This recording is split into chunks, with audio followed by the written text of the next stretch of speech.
All right, your headlight's apart. Now what do? So let's talk about how you reseal a headlight. This one we have a S60R. This is a Volvo headlight.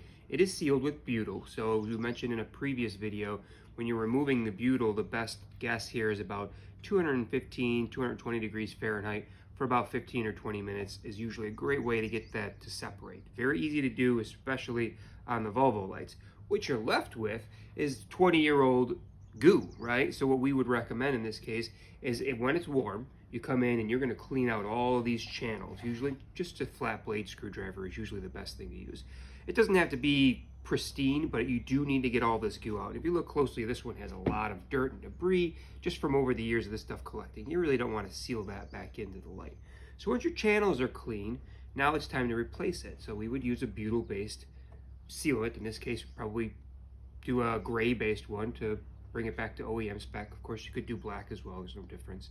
And then you're gonna run that in the channel as well. Heat that up slightly. You don't want it to be too large. Sometimes the butyl can stretch a bit so you can thin it out. Sometimes you need to add a little bit extra, but you want one continuous line. And what I personally like to try to do is finish the line and start it in the same point at the bottom of the light. So my top gets a full seal of the rope, and then at the bottom is where they come together. Make sure that those are pinching together. When they're warmed up, you're ready to go. Now that warmed up butyl is now ready for the application of the lens to be reinstalled. So of course you would do that after your retrofit is all done. And I wanted to show you guys an empty housing here just to show you what we would do to reseal a headlight. Now if it's a permanent or a permaseal light, you would do the same steps, clean out the channels, and in most cases we would probably recommend putting butyl in place of the permaseal. However, you can use a urethane sealant or something like that to permanently seal the light back up. So the options are yours. That's what we would typically do.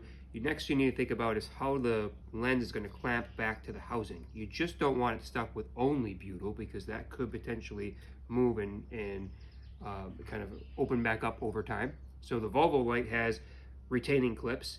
Porsche Cayenne, for example, actually uses staples, and you could even put a screw in there if you want, which is going to attach the lens to the housing, and then the permanent seal, or the butyl, seals the weather out, while the hardware has a mechanical adhesion, keeping the lens from moving back and forth.